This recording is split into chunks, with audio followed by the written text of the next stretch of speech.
Энэ жил бол өдөр бүрийг тамхигүй өдөр болгож байгаа гэсэн өрөөнд ор тэмдэглэж байна.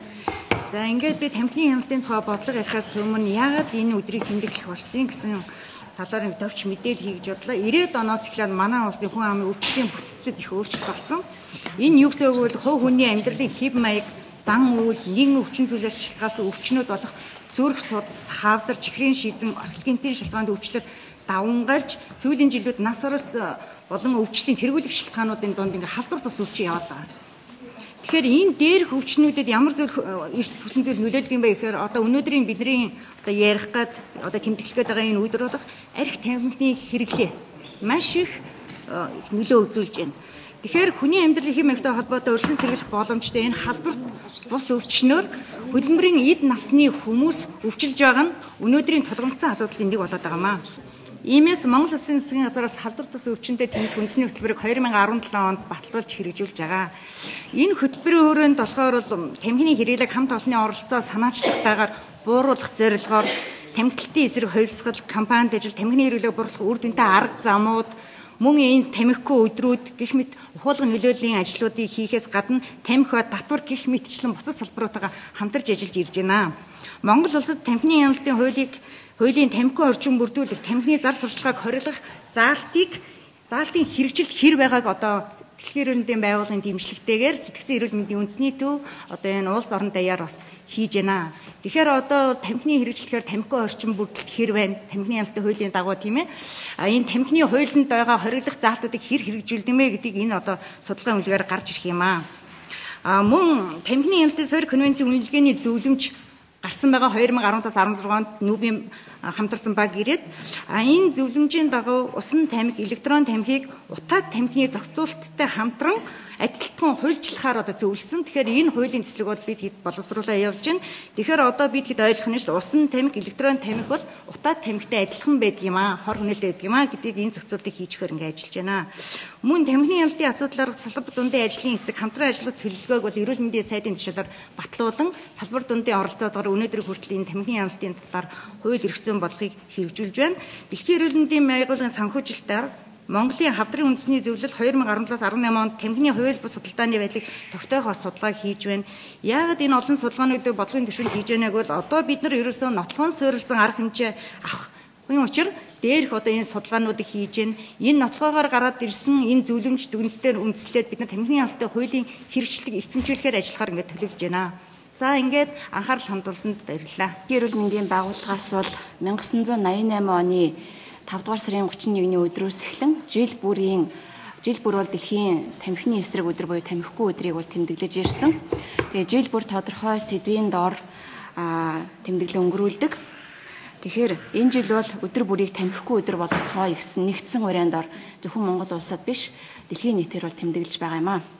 Тэгэхээр Дэлхийн эрүүл мэндийн байгууллагаар энэ одоо үздгээр тамхи гэж юу вэ гэхээр тамхи гэдэг бол өндөр түвшний инженерчлэлийн аргаар гарган авсан никотин дамжуулах систем буюу сайтар боловсруулагдсан донтуулах, мансууруулах үйлчилгээтэй олон төрлийн хорт хавдар өвчин эмгэг үүсгэх химийн хортой нэгдлүүдийн цогц найрлага бүхий хор гэж үздэг.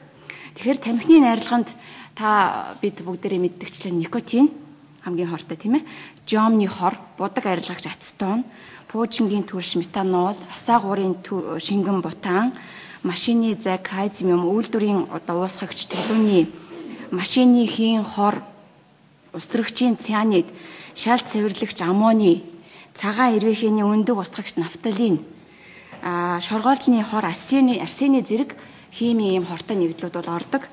Тэгээд эдгээр энэ хортой нэгдлүүд нь тамхи татахаар шатлалтын улмаас өөр хоорондоо химийн уралд орж хорт хавдар үүсгдэг 40 төрлийн химийн нэгдлүүдийг хүнийг хордуулахад хангалттай хүрэлцэх химийн нэгдлүүдийг бол бий болгодог.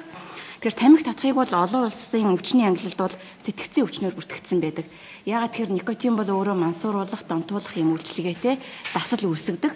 Тийм учраас энийг бол сэтгцийн өвчнөөр бүртгэгдсэн байдаг. За тэгэхээр дэлхийд дахинд бол жилд 8 орчим сая хүн бол тамхиталтаас олж 1 сая хүн дам тамхиталтаас болж дам тамхиталт гэдэг маань өөрөө тамхи татахгүй ч гэсэн тамхи татж байгаа хүний хажууд байгаад яг тамхи татсан мэт одоо эрүүл мэнд нь хохирч байгаа гэж байгаа тийм ээ. Шалтгаалж нас орж байна гэсэн юм судалгаа байдаг. Тэгэхээр 4 секунд тутамд нэг хүн тамхинаас болж нас орж ийн гэсэн юм харамсалтай статистик байдаг. Тамхинаас болж маш олон төрлийн өвчин үүсгдэг. Уушигны хавдар, уушигны архаг бөглөрөлтөй өвчин, гуурсан хоолойн бактери буюу астма ийм өвчнүүд бол үүсгдэг.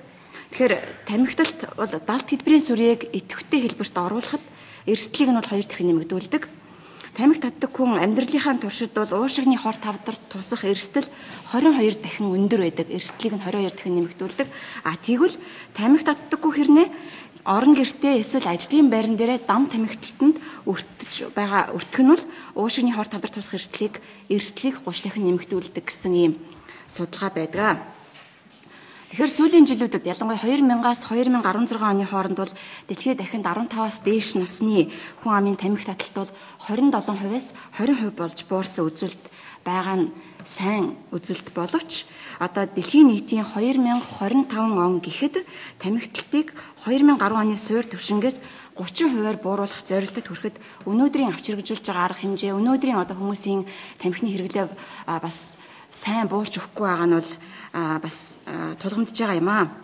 Тэгэхээр түрүүн хандрмаа мэрэгжилтэнд дурдсанчлан тамхи бол бидний мэддэх одоо нөгөө утаад тамхи, янжуур тамхи байха болжээ. Ялангуяа сүүлийн жилүүдэд бол электрон тамхи, шингэн, усан буюу хүүка, зажилдаг, уустдаг гэдэг ингээд олон хэлбэрээр үйлдвэрлэгдэж янжуур тамхинаас одоо хор багтай, элдв одоо гоёмсаг, амттай, үнэртэй, никотингүй тамхинаас гарах хүмүүст илүү тус төхөмтэй мэтэр ийм төөрөгдүүлсэн мэдээлэл сурталчилгаа бол нэлийн явж байгаа. Зөвхөн Монгол улс биш одоо бусад улс оронд ч гэсэн. Гэтэл харамсалтай нь эдгээр нь одоо өөр төрлийн тамхинууд нь бол хор багтай гэсэн шинжлэх ухааны үндэслэлтэй судалгаа хаанч байхгүй. Яг ижилхэн хортой. Түүгээрчүүд баран өсвөр насны хүүхдүүд, залуучуудыг тамхинд одоо аль болох бага залуу наснаас нь оруулах, тамхинд одоо илүү хурдан хугацаанд дасал болох бол хор нөлөөтэй. Ялангуяа энэ электрон тамхи, энэ усан тамхи энэ төр бол тэгэхээр тамхи бол түрүүн хэлсэнчлэн юу юм бэ гэхээр өндөр түвшний инженерчлэлийн аргаар гарган авсан никотин дамжуулах систем ердөө. Тэгэхээр энэ ийм хортой юм а гэдгийг бол манай нэн ялангуяа өсвөр үеийнхэн залуучууд одоо ард иргэд маань ойлгосоо гэж хүсэж байна. За тэгэхээр Дэлхийн эрүүл мэндийн байгууллагаас тамхиталтыг бууруулахаар одоо бодлого хөтөлбөрүүдэд тусгаж бол улс орнуудын засгийн газартай бол хамтран ажилладаг. Дэлхийн эрүүл мэндийн байгууллагын гаргасан тамхины хяналтын суурь конвенц бол 2003 онд батлагдаж Монгол улс хамгийн анхдагч одоо нэгдэн орсон улсуудын нэг байгаа. Тэгэхээр конвенцэд нэгдэн орсны гишүүн улсын хувьар бол конвенцийн зүйл залтуудыг хэрэгжүүлж үндэснийхээ одоо тамхины хяналтын тухай хуулийг гаргаж одоо цаг үе одоо хэрэгцээ шаардлагатайгаа бас нийцүүлэн нэмэлт өөрчлөлт оруулан ингээд сайжруулан ажиллаж байгаа. Тэгэхээр тамхины хэрэглээг бууруулах одоо тамхитай холбоотой нөхцөл нас баралтыг бууруулахад бодлогын хувьд ямар арга хэмжээг авч хэрэглүүл үр дүнтэй байдгийм бэ гэдгийг одоо Дэлхийн эрүүл мэндийн байгууллагаас судлаад нотлохын цорилсан томоохон юм бодлогын зөвлөмжүүдийг бол одоо засгийн газруудад бол хүргэж ажилдаг. Тэгэхээр үүнд юу байдгийм бэ гэхээр тамхи болон тамхин бүтээгдэхүүний хэрэглээг бууруулахад онцгой албан татварыг бол эрс нэмэгдүүлэх шаардлагатай. 70 хүртэлх хувиар нэмэгдүүлэх шаардлагатай гэдэг. Өнөөгийн байдлаар бол Монгол улсад бол 33% орчим хувийн татвартай байна. Тэгэхээр энэ татварыг нэмэгдүүлэх нь бол одоо тамхины үнийг өсгөх, хэрэглээг багасгахад бол үр дүнтэй арга юм аа гэдэг нь нотлогоогоор одоо батлагдсан. За тэгэхээр тамхи болон тамхин бүтээгдэхүүний шууд бус сурчлагын тавих хяналтыг бас сайжруулах шаардлагатай. Тамхиг бас сурталчилж болохгүй гэдэг угаасаа хуулинд байгаа. Гэтэл шууд бусаар сурталчлах янз бүрийн одоо энэ арга хэрэгслүүд их байдаг. Энд нь бол тавих хяналтаа сайжруулах шаардлагатай. За тэгээд бид нар тамхины тухай нэгэнд ярьж байгаа учраас тамхин бүтээгдэхүүний өөрийнх нь тухай тамхины сав баглаа боодлыг нэгдсэн нэг стандарттай цулгуу савлгаатай болгож одоо янз бүрийн гоёмсаг Marlboro ч гэдэг юм уу, Scotch гэдэг юм уу бүгдээр ингээд өнгөнгийн гой загвартай юм биш. Бүх тамхинууд нэг стандарттай ийм цулгуу сав баглаатай одоо болгоорой гэсэн зөвлөмжийг бол хөргүүлдэг. Тэгэхээр тамхи болон тамхин бүтээгдэхүүний хэрэглээг амжилттай бууруулж чадаж байгаа Австрали, Сингапур зэрэг улсууд бол Дэлхийн эрүүл мэндийн байгууллагаас энэ зөвлөмж болгож байгаа энэ нотлохын цорилсан зөвлөмжүүдийг бол сайн хэрэгжүүлж ажилласан байдаг. За өнөөдөр бол дэлхийд 1.1 тэрбум хүн тамхи татж байна. Үүнээсээ 6 секунд тутамд тамхины улмаас нэг хүн нас орж байна гэдэг юм тооцоо байна. За насанд хүрсэн 10 хүний нэг нь энэ тамхинаас олж бас нас орж байна гэсэн юм тооцоо байна. Тэгэхээр жил бүр тамхиталтаас олж нас орж байгаа хүний тоо нэмэгдэж 2030 он гэхэд энэ тамхиталтаас шалтгаалсан нас оролт бага болон дунд орлоготой улс орнуудад 2 дахин өсөж 6.8 саяд хүрэх ийм тооцоо байна. За энэ тамхинаас үүдэлтэй хор тавдраас ийм нас барах нас оролт 11.8 болтлоо нэмэгдэх тооцоог Дэлхийн эрүүл мэндийн байгууллагаас гаргаад байна. За Монгол улс бол тамхины хэрэглээ өндөртэй орны тоонд ордог. За 2013 онд хийсэн халдвар тус өвчний осол гэмтлийн шалтгаанд эрсдэлт хүчин зүйлсийн тархалтын судалгаа гэдгийг 4 жил тутамд Монгол улс одоо шатлсан байдлаар 4 удаа хийчихэд байгаа. Одоо хийгээд байгаа. Үүний хамгийн сүүлийн 2013 оны судалгаагаар нийт хүн амын 27% нь үүнээс эрэгтэйчүүдийн 49%, эмэгтэйчүүдийн 5% нь тамхитддаг. Тэгэхээр энэ нь 5 хүн тутмын нэг нь 2 эрэгтэй тутмын нэг нь тамхи татж байна л гэсэн юм тооцоо гараад байгаамаа. За энэ тамхи татагчдын 2 хүн тутмын нэг нь гэртээ татаад байгаа. Дотоод орчны бохирдлыг бол үүсгэж байна. 3 хүн тутмын нэг нь ажлын байранда тамхи татж байна гэсэн ийм одоо тооцоо байна. За бидний нэг хамгийн их сэтгэл эмзэглүүлж байгаа зүйл бол ерөнхий боловсролын сургуулийн хүүхдүүдийн дунд бид нар тамхины судалгааг хийж үзсэн юм аа. Ингээд хийгээд үзэхэд сурагчдын 22% нь тамхи татаж үзсэн гэж байна. За 61.4% нь 14 наснаас өмнө тамхи татсан гэдэг юм тооцоо байна. Тэгэхээр нийт энэ ерөнхий боловсролын сургуулийн сурагчдын 10 орчим хувь нь тамхи татаж байна л гэсэн үг. Тэгэхээр бидний өсөх ирээдүйн маань ямар их одоо тамхинд орж байна гэдэг нь эндээс харагдаж байна. За судалгаанд хамрагдсан нийт сурагчдын 44.6% нь эцэг их асран хамгаалагчинд тамхи татдаг. Өөрөөсөө дам тамхитанд өртдөг гэдгийг бол илэрхийлсэн байгаа юм аа. Тэгэхээр энэ 2014 онд хийгдсэн дэлхийн дахины залуучуудын тамхины судалгаагаар энэ тамхи таталтын байдал 14.3%-тай, үүнээс эрэгтэй сурагчдын эзлэх хувь нь эмэгтэйчүүдээс 2 дахин их байна гэсэн юм судалгаа гараад байгаа. Тэгэхээр бид нар энд 2019 онд энэ Дэлхийн эрүүл мэндийн байгууллагын гишүүн орныхоо хувьд тамхины хэрэглээ, тамхины хор хөнөөлийн талаарх мэдлэгийг дээшлүүлж, тамхиг ямар ч хэлбэрээр хэрэглэхгүй байхыг бол бид нар ингэж уриалж өнөөдөр энэ хэвлэлийн баг хурал болон энэ аяны өдрүүдэд бид нар зохион байгуулж байна. Тэгээ энэ жилийн дэлхийн тамхигүй өдөр нь тамхи ба уушигны эрүүл мэнд гэсэн ийм гол анхаарлаа хандуулж явуулж байна. Тэгэхээр энэ кампанит ажлын хүрээнд би тамхины хэрэглээ нь уушгинд үзүүлэх сөрөг нөлөө, амьсгалын замын архаг өвчин, хор тавдар үүсгэхэд нөлөөлөх болон уушгины эрүүл мэндэд одоо үзүүлж байгаа энэ хор хөнөөлийн тухай тавханд сурталчилж ард иргэдийн эрүүл мэндийн боловсролыг дээшлүүлэхээр ажиллаж байна. Дэлхий дээр жилд тамхины улмаас 6 сая хүн хавдар болон хавдрын бус одоо өвчний шалтгаантай тамхитай холбоотойгоор нас орж байна. За Америк нэгдсэн улсад гэхэд нас орж байгаа 3 хүн дутмын нэг нь тамхины шалтгаантай одоо ямар нэг өвчний улмаас нас орд юм байна. Түрүү хэлээ тийм ээ, дэлхий дээр ойролцоогоор 1 тэрбум эрэгтэйчүүд 250 сая эмэгтэйчүүд тамхи татж байна. За тэгвэл Монгол улсад нийт хүн амын одоо эрэгтэйчүүдийн 2 эрэгтэйгийн нэг нь буюу бараг 50 орчим хувь нь тамхи татдаг юм байна. Эмэгтэйчүүд бас нэг 5%-тай татдаг юм байна. За нэг янжуур татахад одоо идэвхтэй амьдралынхаа 12 минутыг тэр тамхи татдаг хүн тамхи татаж сорж дуусгахдаа зарцуулдаг. За ер нь 21-р зуун тамхины улмаас 1 тэрбум хүн нас барна гэсэн юм тооцоол байна. За тамхи ер нь яагаад хор тавдар үүсгээд байна вэ гэдэг асуудал байна тийм ээ.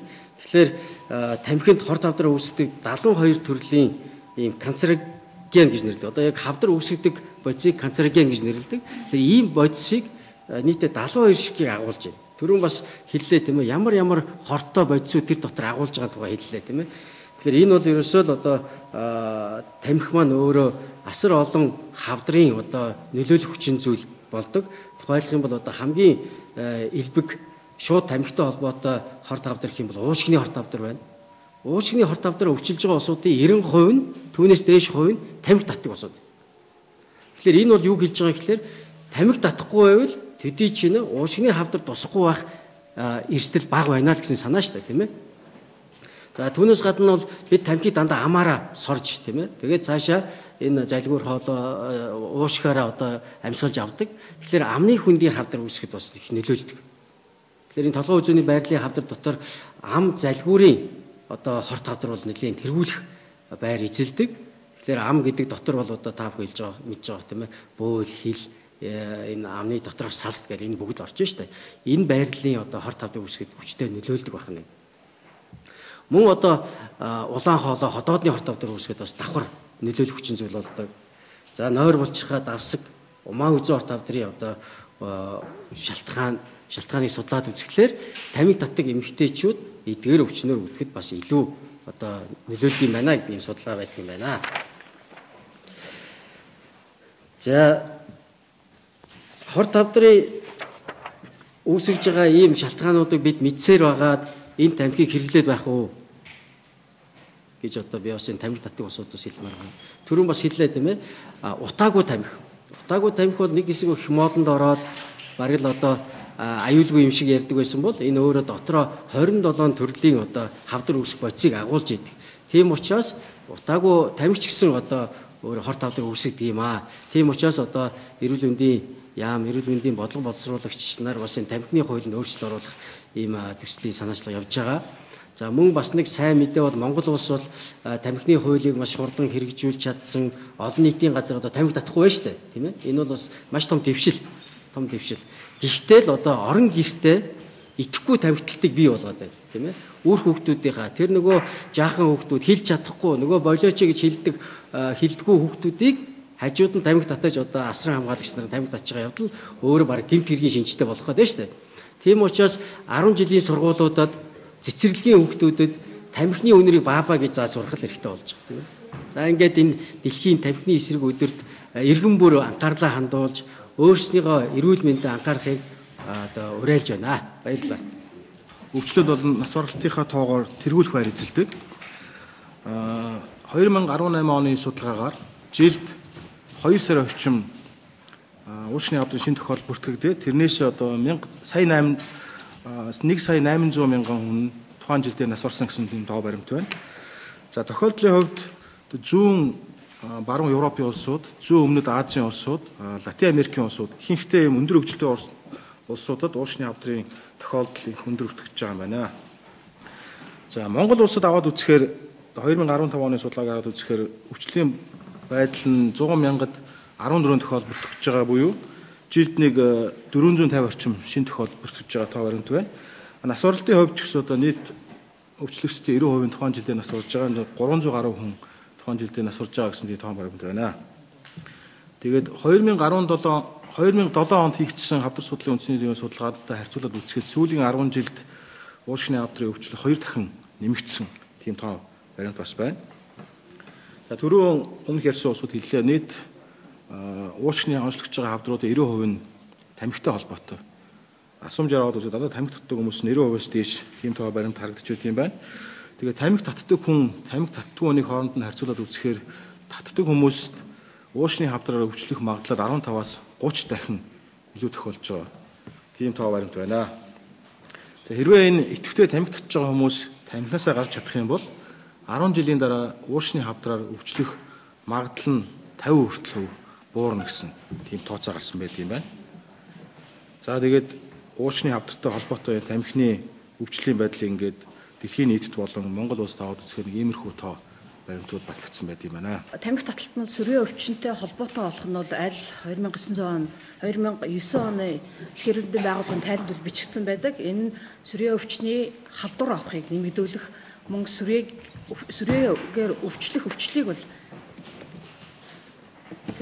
өвчлөх өвчлийг бол бас 2.5 дахин нэмэгдүүлдэг гэсэн тоо баримтууд үлээдэг. Мөн түнчлэн далд төлбөрийн сүрээгийн халдварыг нэмэгдүүлэх, сүрээгээс шалтгаалсан нас баралтыг нэмэгдүүлэх гэсэн ийм тоонууд бол байдаг. За дэлхийд дахинд бол 2017 оны байдлаар бол 11 сая хүн бол сүрээгийн шинэ тохиолдол бүртгэж байна. Тэгэхээр энэ шинэ тохиолдлуудын 20% нь бол ерөнхийдөө тамхи таталтай холбоотой үүсэн байж болох гэсэн нотгой бол байдаг. За манай Монгол орны хувьд бол 2018 өнгөрсөн жилийн байдлаар бол 3498 сүрээгийн бүх хэлбэрийн сүрээгийн шин тохиолдол бол бүртгэгдсэн байгаа. Тэгэхээр сүрээгээр өвдсөн улсуудын дунд бол тамхи таталт бол өндөр байдаг. Ялангуяа эрчүүдийн дунд бол нэлээд өндөр байдаг. 2014-өөс 15 онд хийгдсэн Монгол улсын сүрээгийн тархалтын судалгааг халдвар төвчний үндэсний төвийн сүрээгийн тархалт судалгааны албаар хийж гүйцэтгэсэн. Энэ бол үнэхээр томоохон хэмжээний үндэсний хэмжээний 50,309 хүмүүсийг хөдөө болон хотоос 98 кластераар хамруулсан үндэсний хэмжээний томоохон судалгааны үр дүнгээс бол 248 идэвхтэй сүрээг бол илрүүлсэн байгаа. Энэ идэвхтэй сүрээг илрүүлэхэд бол энэ улсуудын одоо 11% нь бол дөнгөж судалгаа эхлэхээс өмнө бол онцлогдсон байж байгаа. Үлдсэн 237 он бол яг энэ судалгааны үеэр илэрсэн байсан. Өөрөөр хэлбэл энэ сүрээтэй улсууд өөрсдөө мэдхгүйгээр сүрээг тараагаад нэг нь байсан гэсэн гэж ойлгож болох юм аа. Тэгээ энэ өвчнүүдийг ерөнхийдөө хараад үзэхэд бол одоо 50,000 нийт тэр тархалтын судалгаанд орсон өвчнүүдийн эрэгтэйчүүдийн 45% нь бол тамхи татдаг, эмэгтэйчүүдийн 5.5 тамхи татдаг байсан гэсэн дүнбэл гарсан. Тэгэхээр энэ юу хэлж ийнө вэ гэхээр ер нь бол тэ сүрээ хүмүүсийн дунд бол ялангуяа эрэгтэйчүүд би дахиад хэлье тамхи таталт бол их байна. Тэгээд сүрээгээр өвдсөн энэ 248 улсуудын зөвхөн эрсдлийн үнэлгээ хийгээд үзэхэд бол тамхи татдаг өдөр болгон тамхи татдаг байх нь бол сүрээгээр өвчлөгийг 3 дахин ихсгсэн үр дүн гарсан юм аа. Тэгэхээр тамхи таталт бол яалтчгүй сүрээгийн өвчлөлтөөр шууд хамааралтай байгаа нь харагдаж байна. Тэгээд түрүүн энэ хүмүүсийн хэлснээр тамхи бол маш олон хорт бодисыг бол агуулж байна. Тэгээд уушгийг гэмтээж байна.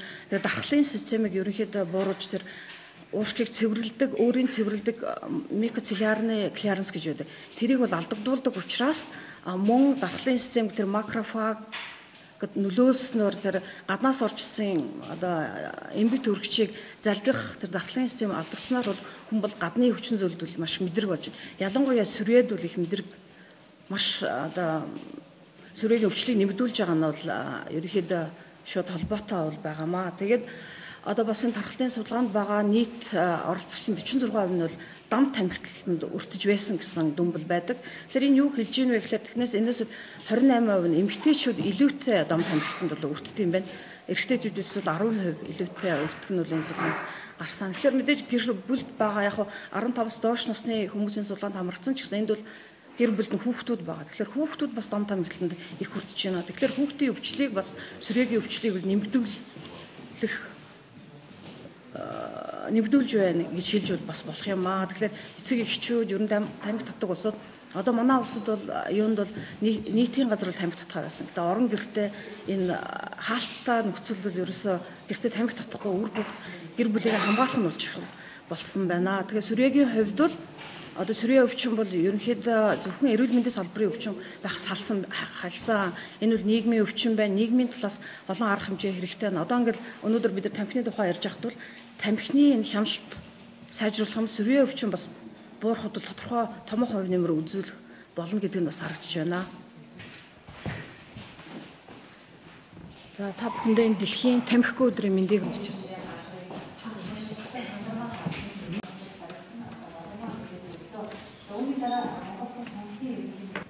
За та бүхэн сая Дэлхийн эрүүл мэндийн байгууллагаас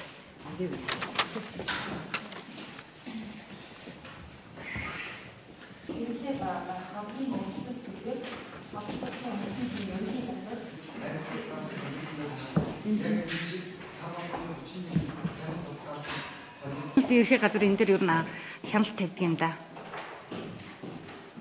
Ийм сэдвийн хүрээнд бүгд ижлэхэн тэмдэглэж байгаа гэсэн. Сараа